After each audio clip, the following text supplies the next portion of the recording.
Senator Escudero, thank you very much for your patience. You are on tag now. Thank you. No worries, Mr. Chairman. Bago po ako magsimula, just some housekeeping, Mr. Chairman. Dahil nasa protective custody ng NBI si Ginoong Sombero, and I understand you already issued a show cause order, may we ask that the subpoena be now addressed to the NBI as well, so that they have the obligation to produce Mr. Sombero, given that he is under their protective custody still. Nagpaalam sa kanilang pupuntang abroad, pinayagan nila, protective custody pa rin nila, obligasyon nila ipresenta sa atin, dagdag sa obligasyon ni Ginoong Sombero na magpakita po siya dito. At kung mabibigaw ang NBI, may pananagutan din po sila sa komite kung sakasakali kung hindi nila ma-produce si Ginoong Sombero sa susunod na pagdinig ng komiteng ito. I so move, Mr. Chair. Thank you. So, the objection. So, the COMSEC is required to do the process and get the permission of the Senate President for the subpoena. Thank you. Thank you, Mr. Chair. Just some queries from PAGCOR, Mr. Chairman. Director Arnel, just a few questions. Can you submit to this committee the legal basis, based on your legal counsel's findings, of PAGCOR's authority to so issue licenses to online gaming? Previous administrations have tried that. Previous administrations did not do that. All of a sudden, PAGCOR has a legal basis under this new administration. May I see, may I find out, and can you submit to the committee the antecedent facts, ano yung legal basis, ano yung legal research nyo, kung bakit nyo nasabi na yung online gaming ay nasa ilalim ng PAGCOR. You have to understand, Your Honor, ang PAGCOR charter, ginawa po yan bago pa na-invento ang internet. Mulat-mula territorial ang PAGCOR. Hindi po siya kasama ang online. Kaya nga po napasok yan sa charter ng SESA at APECO dahil nakita po nilang butas yan. At sa nagdaang dalawang administrasyon ni Pangulong Arroyo, ni Pangulong Aquino, tinangkat, sinubukan din nilang gawin at hanapan ng basya na i-control ng PAGCOR yan, pero walang nakita. Baka may nakita ho kayo, hindi nila nakita, nais ko rin malaman. Pangalawa po, nabanggit ninyo, nagbigay kayo ng 25, tapos naging 35 lisensya sa online, hindi po ba? 35 licenses for 6 months, and then 26 now are operating, Your Honor. Is it not true that you have sub-licenses as well? You have 35 licenses, and how many sub-licenses? Regarding this, Attorney Trias will answer the question. For the record, there are approximately 200 online players, either in CESA, APECO, or wherever. So you have 35 licenses issued. How many sub-licenses, sir? Actually, sir, under our regulations, we have classified operators, and then we have also a classification for service providers. So we have 35 licensed operators, and for now we have 83 service providers around. Sir, I know how the game is played. Is it not true that you initially issued 25 licenses? Is that correct? Yes, sir. And then you expanded it to 35 licenses. Is that correct? Yes, sir. And then you expanded it for each of the 35 to have 10 sub-licenses each.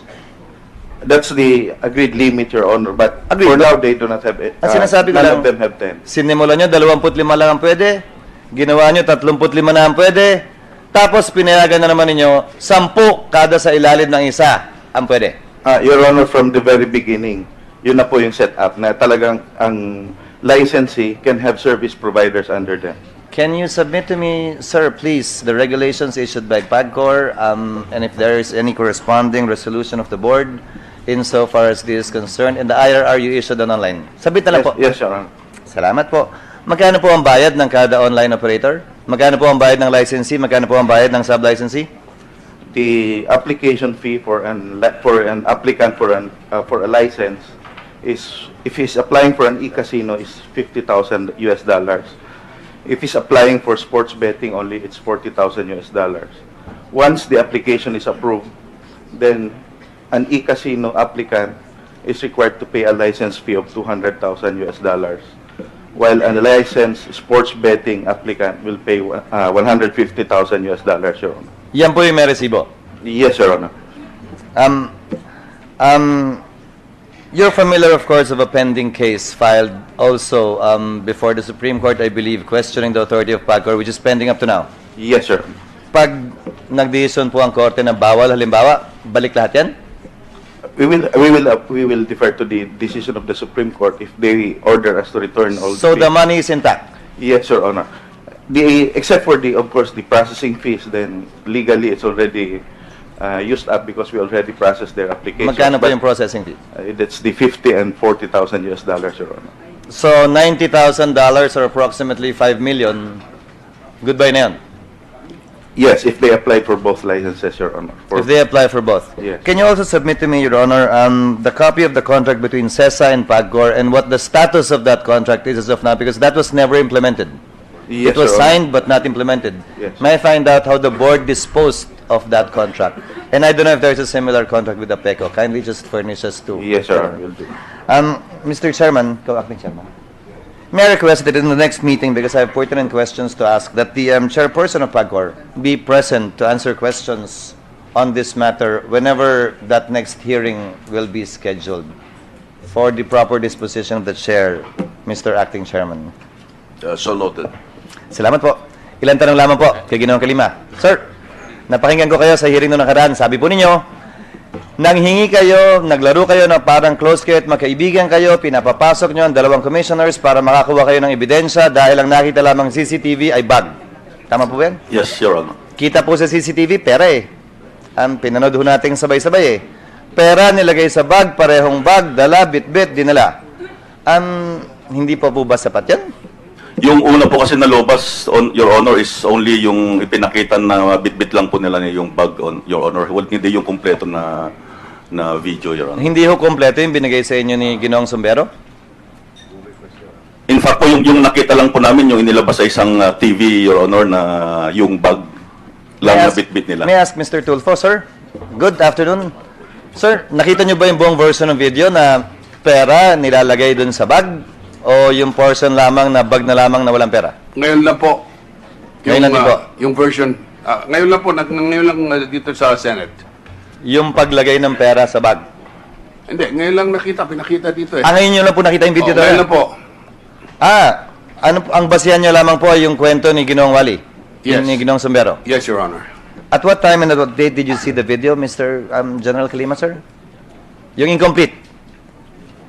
Yung The first one. Yung incomplete po, nabasa ko na lang po sa dyaryo at lumabas din sa TV noon, na yung sa evening news. Ano po yung video yung pinapakita nyo sa kanila? Sa dalawang immigration commissioner o tinatakot nyo lang po sila?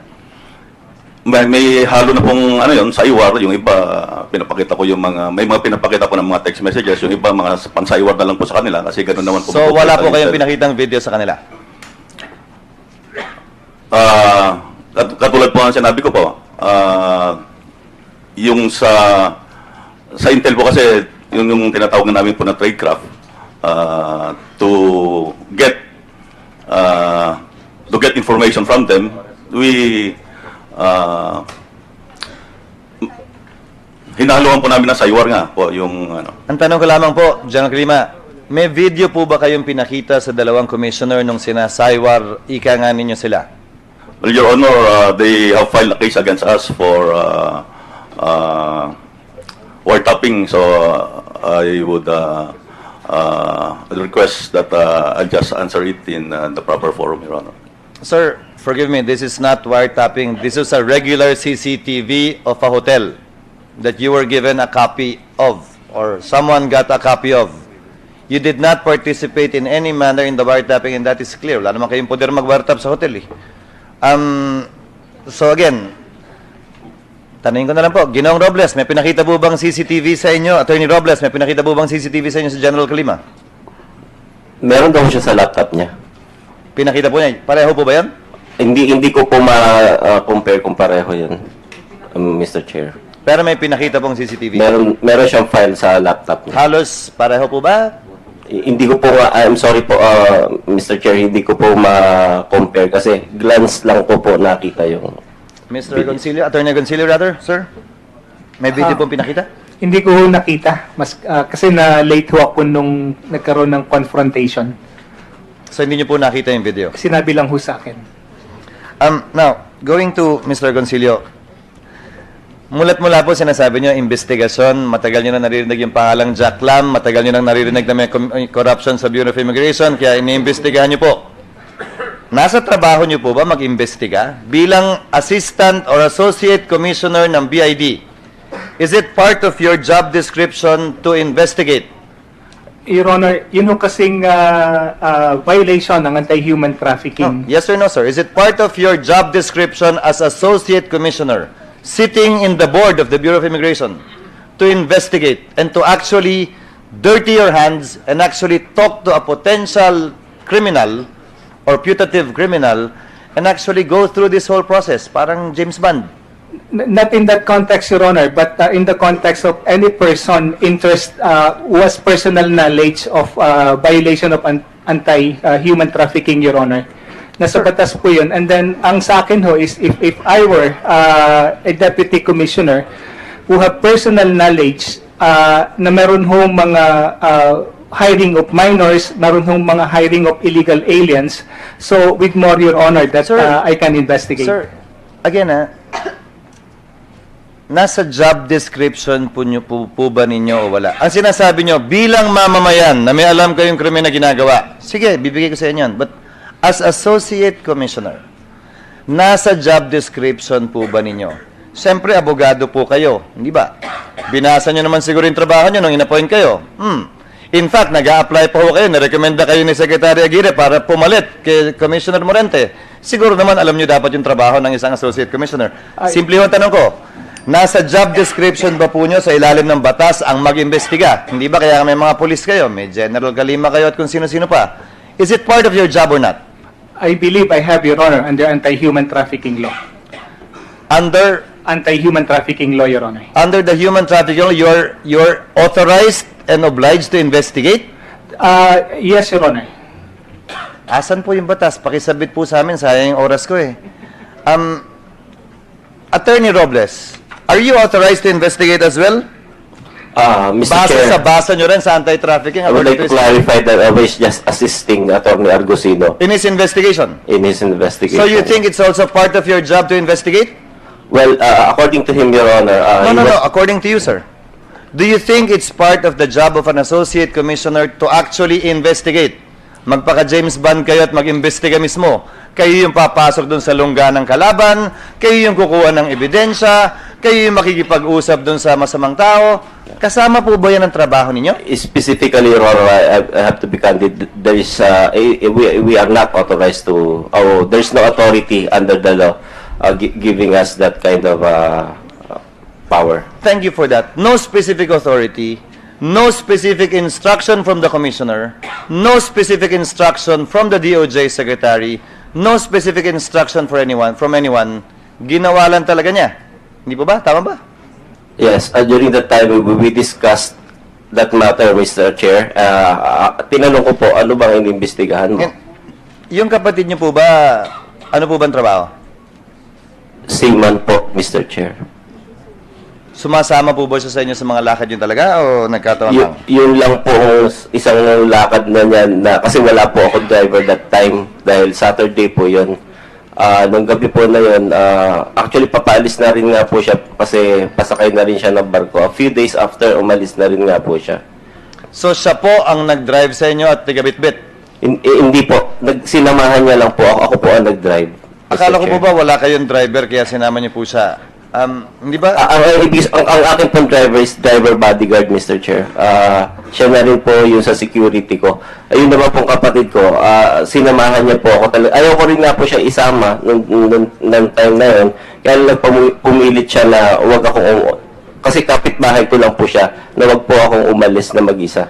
Sir, I'll ask you direct questions, and please forgive me for these direct questions, because again, as Senator Gordon said, I think you were an unwilling accomplice in this whole thing, but let me ask you direct questions. Una po, alam nyo ba na nanghingi ng pera si Attorney Agoncillo? Attorney Argusino po? Argusino? Hindi po, Mr. Chair. May narinig po ba kayong nanghingi siya ng pera? Wala po, Mr. Chair. At all? At all, wala po. Hanggang nung tumanggap ka ng pera, wala ka pa rin alam o narinig? Wala po, Mr. Chair. So, hindi ka kasabwat o kakumplot sa kung ano man na ginawa o ginagawa ni Attorney Argoncillo? Sa kanya mga transactions, Mr. Chair, and doon sa sinasabi niya investigation, hindi po ako participant, Mr. Chair. At naniniwala ka kay Attorney Argoncillo na investigasyon lang yon at wala itong panghingi, panghuthot, pang-shakedown na ginawa kay Jack Lam o kanino pa man? Kagaya po na nasabi ko, wala po akong alam kung nanghingi siya o nanghingi siya ng pera kay Jack Lam. At kung naniniwala po ako sa investigation, I have asked him, Mr. Chair, at tinanong ko po siya, ano ba iniimbestigahan mo? And according to him, he was inquiring about the possible violations of anti-human trafficking because there are several minors. Last question, Mr. Chair. Sa ngayon, matapos mong marinig lahat, pati yung paliwanag niya, pati yung mga sinabi ni General Kalima, pati marahil yung affidavit ni Ginoong Sombrero, naniniwala ka pa ba sa sinabi sa iyo ni Attorney former Associate Commissioner Argoncillo na nag-iimbestiga siya at hindi siya nanghingi ng pera? Yung pa rin ba yung tatayuan mong panig hanggang ngayon? I can simply put, Mr. Chair, that wala po ako narinig na nanghingi po siya ng pera. And considering that it is my opinion that is being asked whether he's really conducting an investigation, I leave it up to the public and to him. Sinama ka sa lahat ng kanyang pinuntahan, sinama ka sa lahat ng kanyang kausap, nag-iimbestiga daw siya, magkasama kayo sa opisina, nakikita kayo sa opisina, may ginagawa ba siyang mga bagay-bagay tungo sa paglutas at pag-imbestiga ng kasong ito? O tungo lang sa pag-release ng mga taong hinuli ninyo at kapalit marahil nung binigay o inabot? May nagawa po ba siyang dagdag pang mga hakbangin kaugnay sa pag-iimbestiga matapos ninyong tumanggap ng pera? I do not have any personal knowledge on that matters. So pagkatapos yung Mr. tumanggap Chair. ng pera, wala nang investigasyon, hindi ka na sinama? Wala nang sinabi sa'yo, hindi na hiningi ang tulong mo, tapos na yan? He was just asking for my legal opinion on the matters. That's the only participation that I can give and my presence during those meetings, Mr. Chair. I know my time is up, Mr. Chairman. I'd like to thank... Okay lang. Again, what was the answer?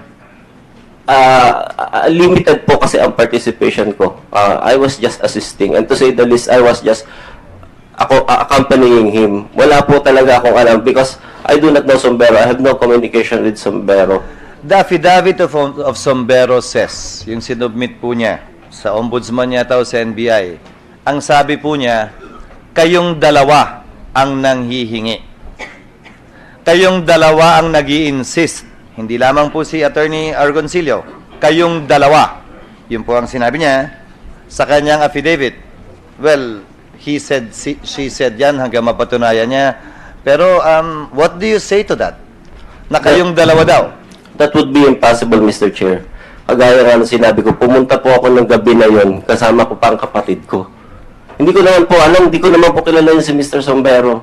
During that time na dumating po ako, bakit po ako manghihingi sa kanya ng pera? Sir, kasi may pera siya, hindi po yun ang punto. Madaling manghingi. Magnanakaw nga, hindi rin kilala yung pinanakawan niya, hinihinga niya ng pera. Pero ang punto ko po ito, naggumising ka ng alas 4 ng umaga para mag-golf, para sumama sa golf cup. Hindi po golf firing po yun. Firing. I was just a representative by Commissioner Para Moran. mag-firing, hindi po ba? Sabi nyo nga, hindi ka na makakasama sa 5 o'clock meeting dahil pagod ka na. Pero, lumabas... Hindi po. I have no knowledge about that 5 o'clock meeting. Sorry, hindi ka na makapunta o hindi ka na-imbita at hindi ka na nagpunta doon sa pag-award kay Secretary Aguirre dahil pagod ka na nga. Sabi mo kanina. Hindi po. Wala po akong knowledge. Absolutely wala po akong knowledge about the meeting at 5 o'clock Ang meeting. pinupunto ko po, sabi nyo pagod na kayo. Yes, Mr. Chair. Di po ba?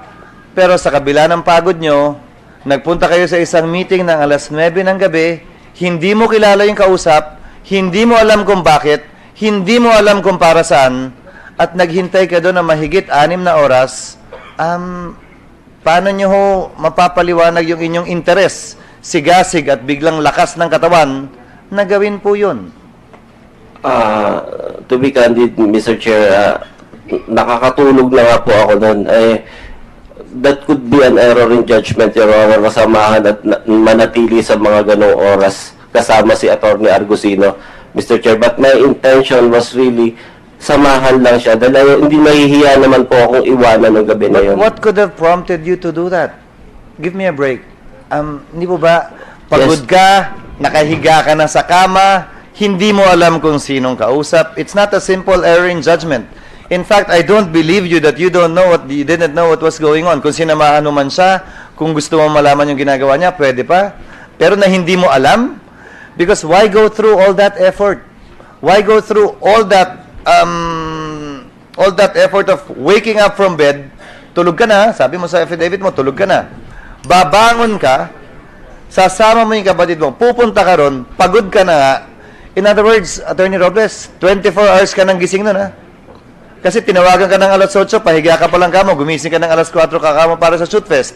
Umuwi ka alas 6. So in fact, no, 26 hours ka nang gising nun, straight. For what? Isa lang ang alam kong gumagawa ng ganyan, pag nagbabanat ng buto para kumita ng pera. Ito, pagbabanat din ng buto siguro to. Pero, what would convince a person to stay awake for 26 straight hours and not do anything and not know what was going on? At nandun ka lang, nanonood, tumitingin. I cannot, quite frankly, as a lawyer, Attorney Robles, alam niyo naman po yun, di ba? It goes against human nature, eh. Hindi mo gagawin yun unless may alam ka, may nalalaman ka, o may iniintay ka, o may gusto ka makuha.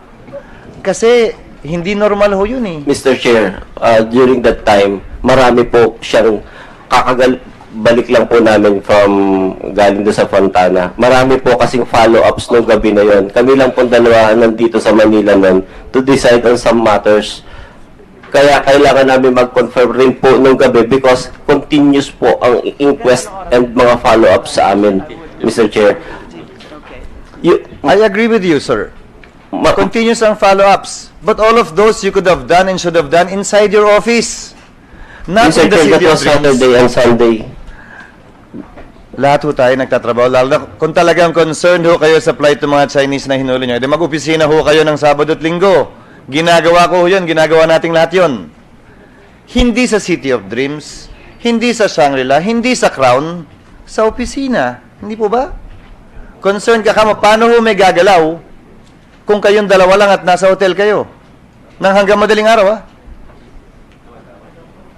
Hindi ko ho sa totoo lang po, paunawa nyo sa akin dahil sa totoo lang, hinihintay kong sabihin nyo, sa totoo lang, ito ang sinabi ni Attorney Argoncillo, sorry, brad kita, pero ito, wala akong kinalaman dito. Yun lamang naman ang hinihintay namin dahil sa tingin ko talaga, sa totoo lang, hindi ka naman kasabot talaga dito, nadamay ka lang talaga.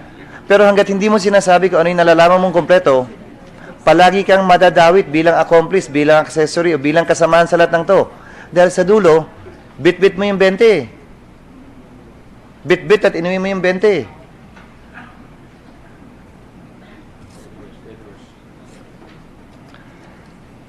Attorney Argoncillo, sabi niyo ebidensya yung 50 million kaya niyo tinago. Hindi po ba? Yes, Your Honor. Ba't niyo binigay kay Kalima yung 18? Kasi yun yung confirmation ko na involved po siya dito sa corruption na public official. Ano kanyo? Kasi yung pumasok ho siya nung December 1, hindi pa ho siya nagsasalita. Ang sabi niya gusto niyang tumulong. December 2, pumunta ho siya kay Attorney Robles. Ganun din ho yung sinabi niya. Gusto niya makatulong. December 4, ganun din ho yung sinabi niya. And then, nung December 8 lang ho, nung nagkaroon ng confrontation, bigla niya ho akong tinawagan. Mag-usap nga tayo, Teka po. sir. Bilang abogado, sabi nyo, inintay nyo na hanggang madaling araw dahil inintay nyo si Jack Lam mag-appear. Bilang abogado, hindi nyo tinatanong kung anong laman, alam nyo naman ang pera bandang dulo, iniwi ninyo bilang ebidensya, tinago na ninyo. Natanong nga ni Senator Pacquiao yung chain of custody yung tinatawag na na-break na ho ninyo yun. Bilang abogado rin, binigay nyo yung 18 million. O tapos, wala rin nakakalam. Kailan nyo balak lahat to buuin at sampahan ng kaso yung mga taong nagbigay at binigyan nyo? Nag-file nga po ako ng corruption na public official. Kailan po? December 13, Your Honor. December 13, matapos na nga pong pumutok lahat. Hindi po, dahil hinihintay ko nga hong tanggapin ni General Kalima yung evidence po. Iniintay mong tanggapin ni General Kalima yung evidence. Tama po yun, Your Honor. Tapos, ano naman ngayon ang ebidensya mong tinanggap niya, yung 18 million? Actually, Your Honor, yung pong aking security nag-execute po ng affidavit. Nag-execute po na affidavit yung Yes, Your security Honor. nyo. Yun po yung Yes, Your ebidensya ninyo na tumanggap siya ng 18 million. Yes, Your Honor. Sarili nyo pong security. Yes, Your Honor. Sino naman po ang testigo nyo na tumanggap kayo ng 50 million? Yung si Atty. Robles Yes, Your Honor. at yung kapatid niya Yes, Your Honor. at security niya. Security nyo. Wala pa akong security nung Sunday na yan, Your Honor. Wala po kayong security nun. Yes, Your Honor. Bakit po? Sunday po nun, Your Honor.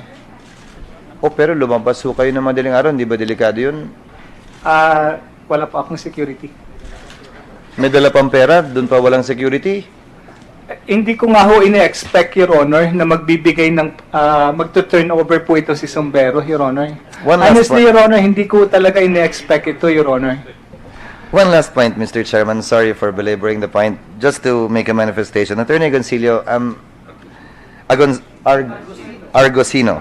My apologies for not being able to pronounce your name properly. Sa totoo lang po, naghintay kayo hanggang madaling araw. Hindi nyo alam kung anong hinihintay ninyo. Your Honor, kaya po kami... Kakausapin nyo si Wally Sombero sa hotel. It's not a question really, but just a manifestation. Kakausapin nyo si Ginong Sombero sa hotel hanggang madaling araw. Ihintayin nyo ng napakatagal. Nabasa ko yung affidavit ni attorney ni Ginong Sombero. Tanungin ko rin po kayo ng diretso. Sabi niya nang hingi kayo, under oath. Sabi niya nang hingi kayo ng pera, under oath. Nang hingi ba kayo ng pera sa kanya at any point in time that you were meeting? Whether at City of Dreams, whether at Shangri-La, whether at Crown Plaza, at any point, nang hingi po ba kayo ng pera sa kanya? Hindi po, Your Honor. Si Attorney Robles, nang hingi ba ng pera sa kanya? Hindi po, Your Honor. And Your what Honor, if I may, 2 a.m. po, nakipag-meeting sa amin si Sombero. Mabuti nga ho, nandiyan po yung CCTV. Pakicheck na lang po, Your Honor. Kasi nga ho, nag-usap ho kami between 9 to 11 tungkol ang dami hong problema sa Fontana. Nandyan ho yung mga issues na ano ba, yung inquest proceedings po yan, Your Honor, kasi hindi ho maliit yung kaso na pinag-aaralan namin. So yun po yung reason, kaya ho hindi ho kami nagmamadali na i-meet siya. So, nung dumating po siya ng 2 a.m., okay din po sa amin yun, Your Honor. Pero, you can check po sa CCTV dahil gusto ko nga ho ring malaman kung anong oras na doon. Hindi po ako makapag-sinungaling kasi may CCTV. And then, at around 4:30 po ng umaga, i-check niyo ho mabuti. Nung dinala po niya yung 2 bags, that was the first time na sinabi niya sa akin, Sir, meron ditong 2 bags, 10 million each. So, bigla po siyang umalis. That was the first time, Your Honor. Nung bigla po siyang umalis, dito ho siya nagtagal. Ito yung sinasabi ko na 45 minutes po ata ang inabot. Pagbalik ho niya, may 2 na ho siyang 3 bags. And then, tumayo ho ako. Actually, kinuha ko na nga ho yung bill. Kasi nga gusto ko nang umuwi ho. Wala ho kaming pinag-uusapan na pera. Kasi nga ho, nung kinuha ko ho yung bill, tingnan nyo ho sa CCTV, kinuha ko ho yung bill if I remember it right. Ang ibig kong sabihin yan, wala pa ho yung 3 bags, uuwi na ho ako. Uuwi na po ako. And yet, nung pagkakuha ko ng bill, tumayo po yan ng mga 4:30 ho, sinabi, meron dyan 2 bags, 10 milyon ng isa, tapos bigla po siyang umalis. Eh di hindi ko naman po maiwan dahil nga ho, nandun yung 2 bags. Tapos nung bumalik ho siya ng 5:30, seconds lang ho, i-check niyo ho sa CCTV. Tumayo ho ako. Dahil nga sabi ko yan, hindi na namin kailangan yan. And then anong sabi ni Sombero? Hindi, sir, dalhin nyo lang, hawakan nyo lang ito. Ito po yung nangyari. Kaya nga ho, alam ko po, naiintindihan ko, meron po kaming indiscretion dito. Pero ito ho yung nangyari, 2 a.m. ko lang po na-meet yan si Sombero. And then, pagdating ho ng 4:30, kinukuha ko na ho yung bill. I-check nyo po doon sa CCTV. Pinayaran ko na ho, wala pa yung 2 bags. Pauwi na ho ako. Hindi ho magtipulaan yung CCTV. Kinuha ko ho yung bill mismo. Pauwi na ho ako dahil sabi ko, pagod na ako.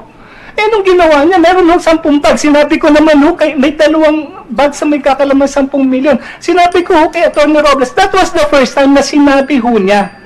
And then, nandun, bumalik ho siya after 45 minutes. And then, tala-tala na ho niya yung 3 bags. Dininay ko po yan. Ang sabi ko nga ho dito is, hindi ko kailangan yan. Kasi sinabi niya, hawakan nyo lang. And then, pansinin niyo ho, hindi ko malang hinawakan yung bags na yan, Your Honor. Siya ho ang nagdala.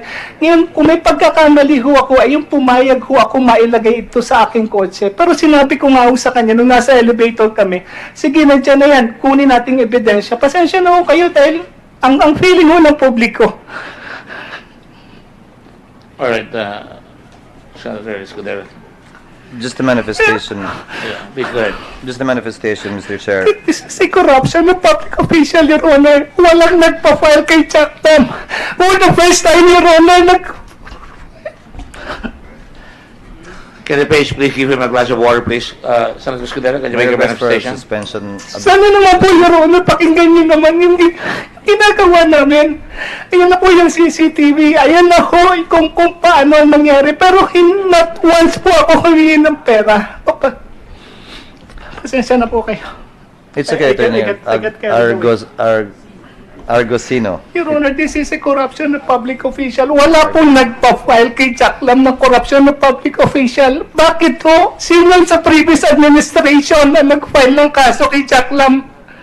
Dahil ho, kung meron man ho mga anomalies, itinatanggap nila. Kami ho, final namin, binalik namin ho yung whatever evidence that we have. Sana naman ho, huwag naman yung ganitong pinapakita sa public na guilty na ho kami. Pasensya na po kayo at I got carried away. I understand I'm where sorry, you're coming I'm from, sorry. Attorney Argosino. Mr. Chairman, just one last point. May we request the complete CCTV that he was mentioning a while ago.